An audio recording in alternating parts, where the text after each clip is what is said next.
मालेगांव खंडवा से जुड़ा अंतरराज्यीय फर्जी नोट रैकेट, निलंबित सरकारी डॉक्टर, मास्टरमाइंड पर एसआईटी की नजर। लगभग 30 लाख की जाली मुद्रा बरामद। महाराष्ट्र के मालेगांव में पकड़े गए 2 लोगों की गिरफ्तारी से शुरू हुई जांच ने आशंका जताई है कि यह एक बड़े अंतरराज्यीय फर्जी भारतीय मुद्रा नोट रैकेट का हिस्सा है। प्रतीक नवलखे इस रैकेट का कथित मास्टरमाइंड है। जांच में अब तक मिले सुरागों से पुलिस का मानना है कि पकड़े गए लोगों एक मस्जिद के इमाम मोहम्मद जुबैर और उनके साथी नजीर अकरम अंसारी को वही फर्जी नोट मुहैया करवा रहे थे, जिनके पास महाराष्ट्र में चलती कार्रवाई के दौरान नकली नोट मिले।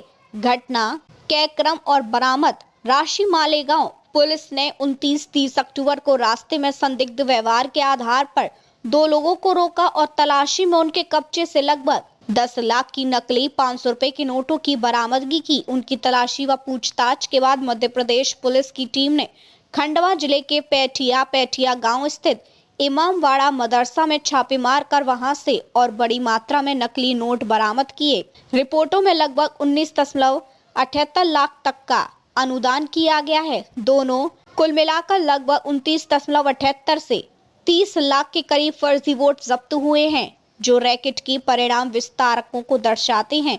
अधिकारियों ने इसे मालेगांव गिरफ्तारी से जुड़े कनेक्शन का बड़ा प्रमाण बताया है।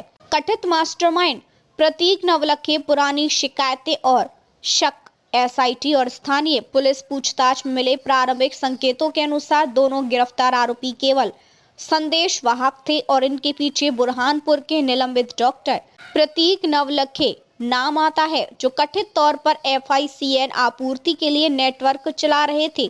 पुलिस का कहना है कि नवलखे की गिरफ्तारी से ही उस स्रोत प्रिंटिंग प्रवन चैनल तक पहुंच संभव हो सकेगी, जहां से फर्जी नोट तैयार कर पूरे नेटवर्क में भेजे जा रहे थे।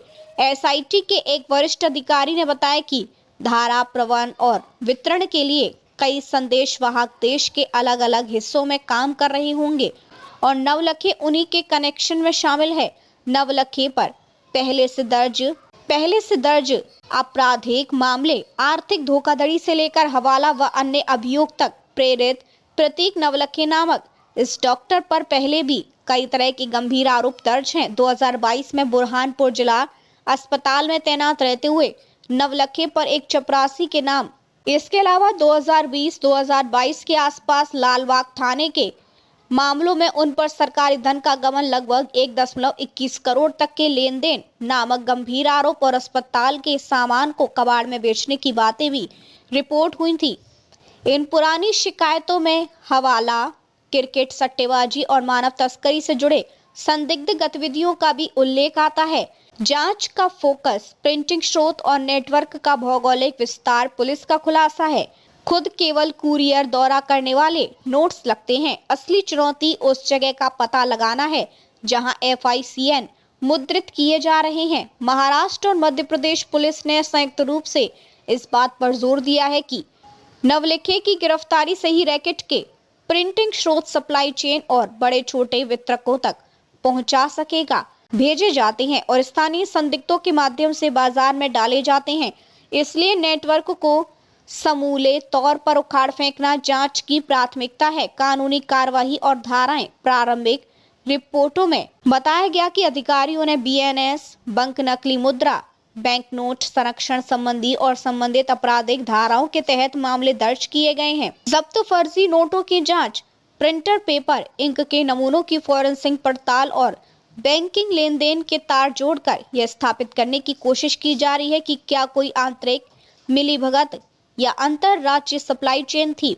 गिरफ्तारी के बाद पुलिस गिरफ्त में आए आरोपियों के mobile, wallet, banking data, call log व SMS, WhatsApp चैट की गहन जांच कर रही है। साथ ही व्यवस्था ये सुनिश्चित करने की कोशिश कर रही है कि जांच तटस्थ व पेशेवरों और रैकेट के संभावित अन्य सदस्य संदेशवाह बेनकाब हो, चाहे वे किसी भी सामाजिक पृष्ठभूमि से क्यों न हो।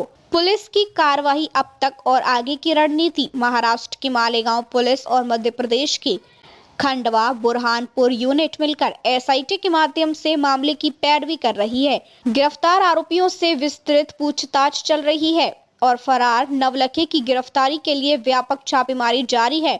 फॉरेंसिक लैब से प्राप्त रिपोर्टों, बैंक रिकॉर्ड्स और संदिग्धों के बीच पैसों के प्रवाह को न्यायालय में सबूत के तौर पर पेश किया जाएगा। पुलिस इस बात की भी जांच कर रही है कि क्या रैकेट के माध्यम से किसी बड़े आर्थिक अपराध जैसे हवाला नेटवर्क का संचालन भी होता रहा है। और खंडवा में मिली बड़ी खेप ने यह संकेत दिया है कि फर्जी नोटों का उत्पादन व वितरण सिर्फ स्थानीय स्तर का नहीं बल्कि अंतर्राज्यीय नेटवर्क से जुड़ा हुआ है। सचमुच रैकेट के सेंट्रल नोड है तो यह मामला वित्तीय अपराध, सरकारी संसाधनों के दुरुपयोग और संभावित बड़े पैमाने पर गैरकानूनी लेन देन से भी जुड़ा हुआ निकल सकता है। इसलिए इसकी गहराई तक जांच और पारदर्शी कानूनी कार्रवाई आवश्यक है।